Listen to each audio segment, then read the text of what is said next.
Brought to you by Mr. Pros TV, streaming from Tempe, Arizona. And we're live in 5, 4, 3, 2, 1.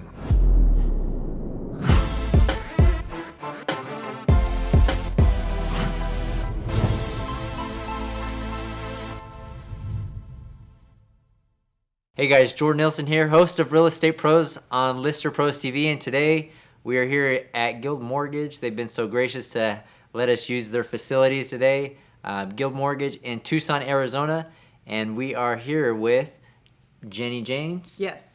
Of RE/MAX. Yes.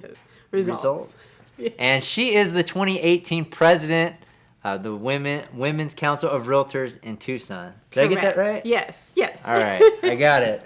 I was concerned about getting all that, but Yeah. I got it all. So awesome. So you are a real estate agent as well, so we're going to give you a couple minutes to introduce yourself. I always find it fascinating why people get into real estate and how long they've been in it and stuff like that. So give us a quick background. So, as he said, Jennie James. I've been in real estate since 2004. Before that, I got a degree from the University of Arizona in English and history, which isn't too much to do with that. Started to get my teaching degree, substitute taught for a couple years, and then decided that was really not probably what I wanted to do. So then I started as an assistant to an agent, and I, thought, well, I could probably do this better than that agent. With some of the training I had gotten, and just kind of have kept going since then.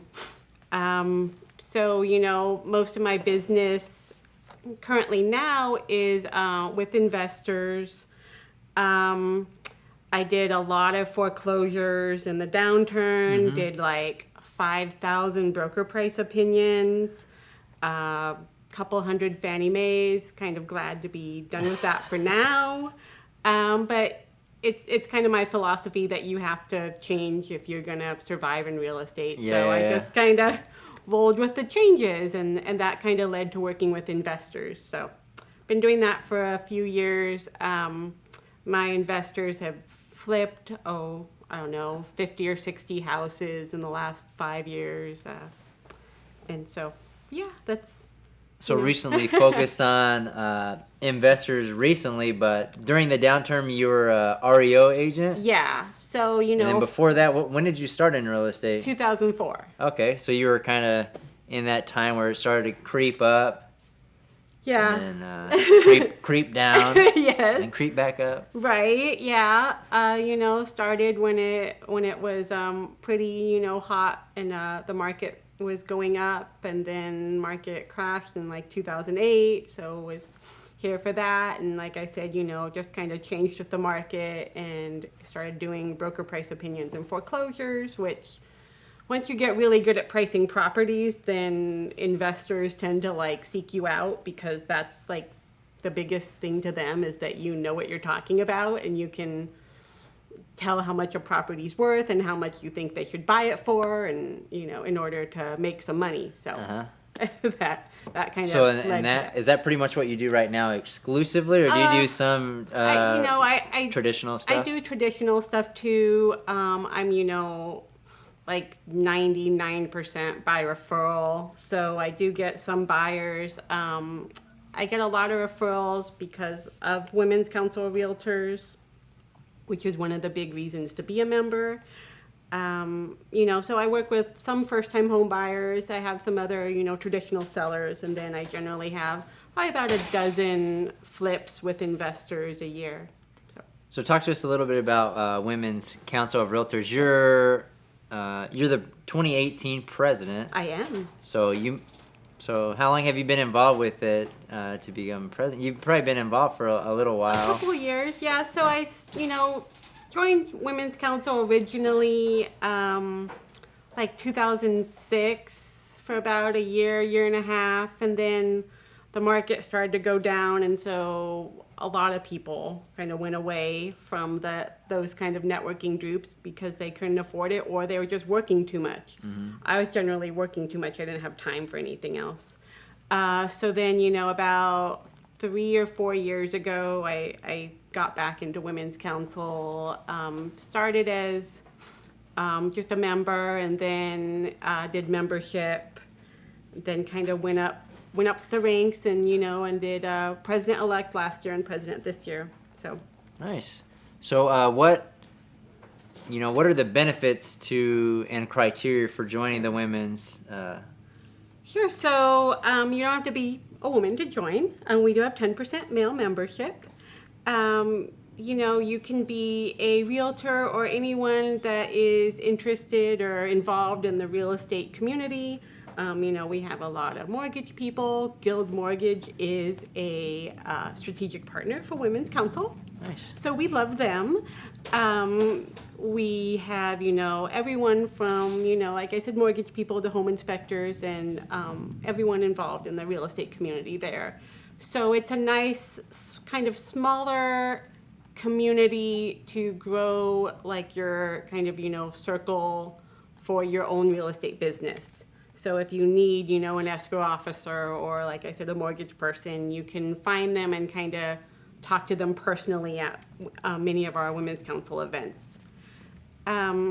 It's also, as I said, kind of a tight-knit group, so everyone there provides a lot of support for our members and for other people.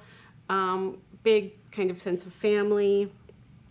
And both in Tucson and in the state and in nationally, lots of referrals going back and forth. So are there other women's councils of realtors throughout Yes. the U.S.? Yes. And I don't remember exactly right now, but I think it's probably about 300 Oh, wow. in the country, So in most of the bigger cities, there's a Women's Council network. But even, Sierra Vista has a network. Lake Havasu has a really nice network. We have 9, I think, in Arizona. Wow. So, yeah. Great community, like I said. We are, involved both locally and nationally. There's 2 national conferences that some of the members go to. One is in D.C. every May. That kind of talks to the legislatures, and we get an update on that. And then there's a Women's Council part of the National Association of Realtors Conference in November. Nice. So, yeah. So if Tucson agents are watching this, how do they join Women's Council if they want? Well, there's a couple different ways. We have a website that's TucsonWCR.com. They can contact myself, or our membership person this year is Stephanie Grande, who's at Pier Antigua. So you can contact her, or, you can come to one of our events. Our next event is next Thursday at Tucson Association of Realtors. It's going to be a luncheon, and it's going to be talking about realtor safety and self-defense. Awesome. Yeah. And kind of back to the real estate conversation. So you work with investors, and that's kind of your main thing. Are you actively looking for more investors to work with, or is there a certain type of investor that you're currently working with? Do you work with like larger institutions that are looking to acquire homes, or do you work with like smaller people looking to buy 3 or 4 investment properties? What is it? What does that look like? So most of my investors I work with, I have 3 or 4 that kind of, do it. No, I wouldn't say as a hobby. That it's mainly like almost their full-time job. Right. And generally what I look for is someone that's going to be honest. That's Sure. always nice.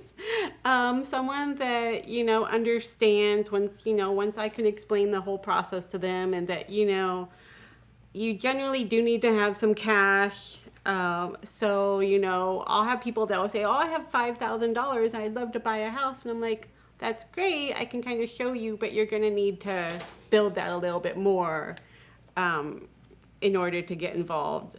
A lot of people think, well, can't I just help one of the other investors? And it's a great idea, but generally the other people are like, well, I don't need that help, so there's no benefit for me. So it you know, kind of helps if they have, you know, something else to give and to, Gotcha. you know, to be involved. Right. You know, my investors generally will find the properties either like on the courthouse steps during the auctions, and just talking to people around Tucson. You So know, are there still currently quite a few transactions that go on the steps? not as many as there used to be. Right, but you know, we get a list every day, and it'll have half a dozen. Do to a lot of people dozen. still show up to the auction? Yeah, I mean, there's like the same people kind of every time. Uh-huh.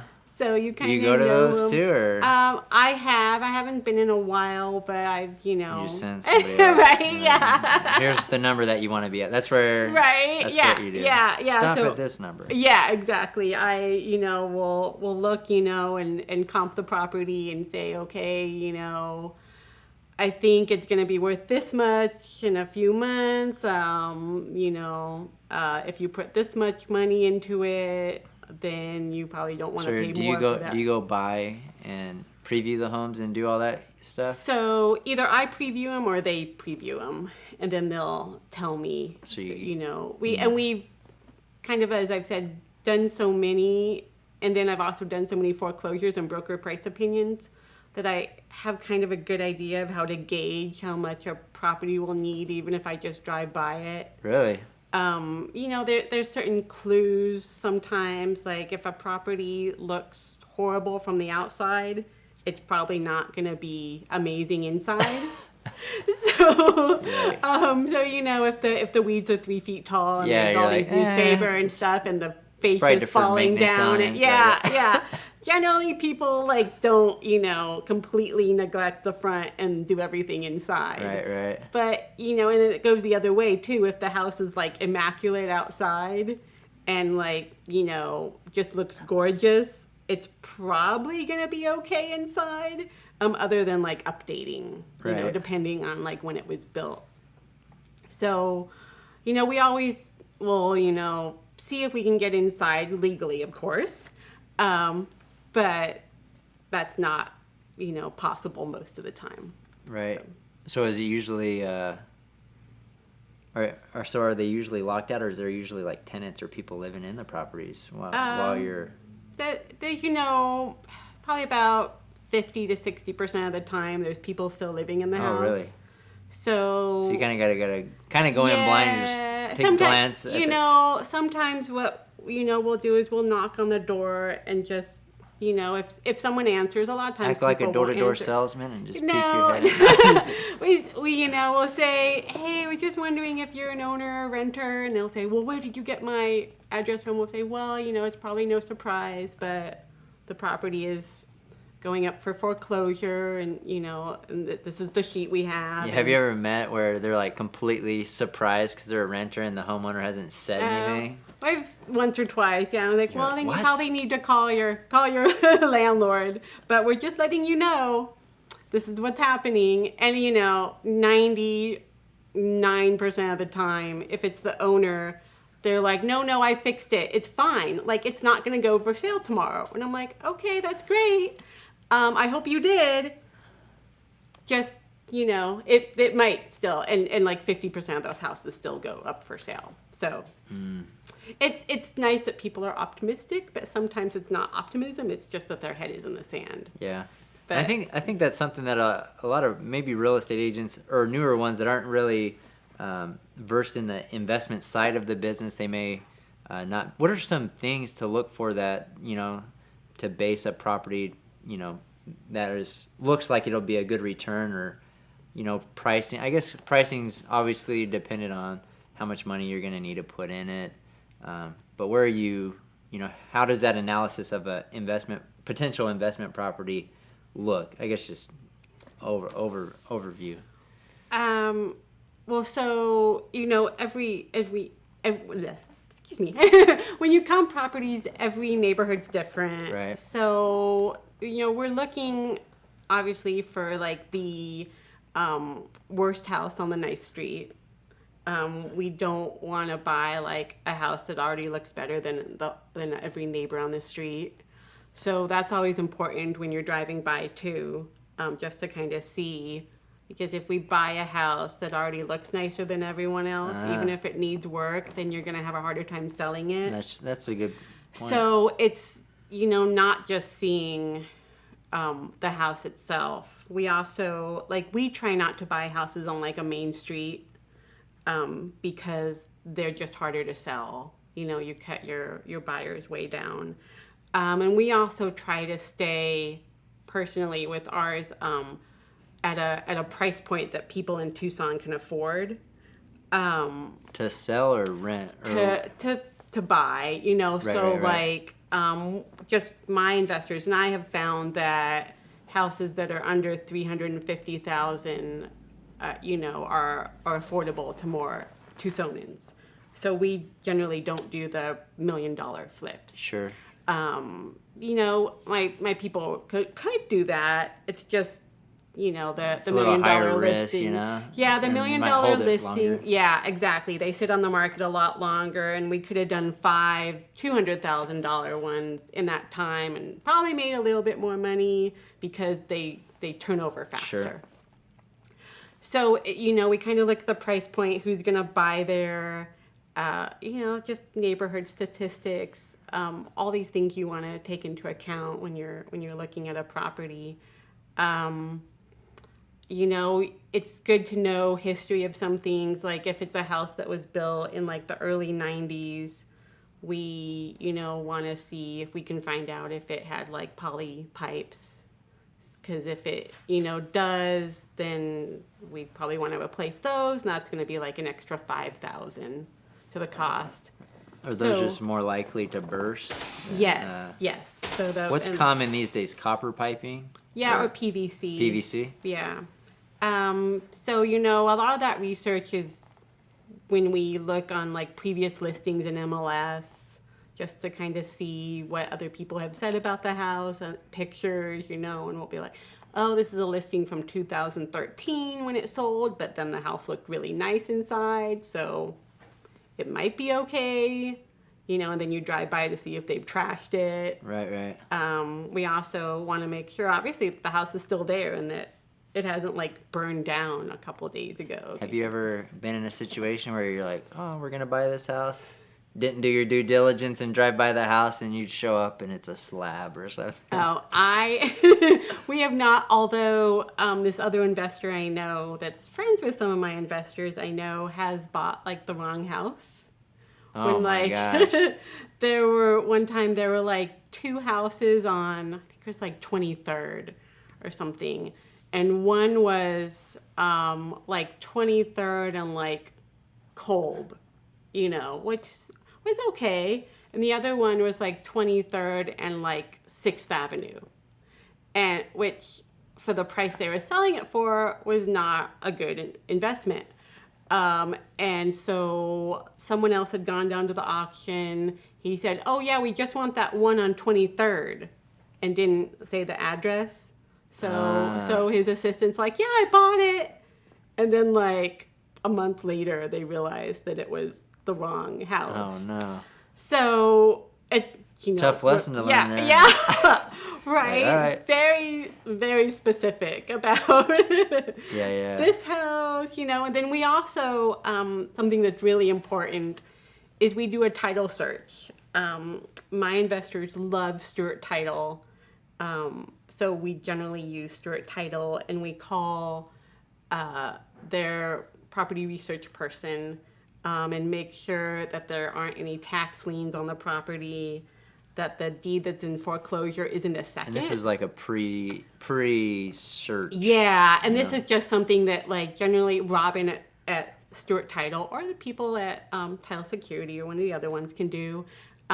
They generally will do a search. It takes 5 to 15 minutes and kind of look up that stuff and give us a little bit of, ease before buying it. 'Cause you don't want to buy something. Yeah, you don't want to buy something that has that is the second mortgage, because the first can, still like come due. Right. So if you buy the second for like $30,000 and then the second is 160,000. You either have to pay that off or you could lose all your money. Right. So and that could blow everything, all your profit and everything. So we always try to check Sure. that too. Awesome. Well, good insights around investment properties. So just a couple something you said that resonated with me. Just kind of a rule of thumb is you want to buy the ugliest looking house on the nicest the nicest street. Yeah. And I think that's something easy to. But there's a lot, like you said, there's a lot of different variables you want to Yeah. make sure that you look into before actually acquiring an investment property. Awesome, Jenny. Well, if somebody is watching this, they want to reach out to you, ask you some additional questions, or maybe an investor looking to use you here in Tucson, how do people get a hold of you? So you can call me or you can email me. Am I supposed to give them my phone number? Sure, you can give out your contact information. Okay.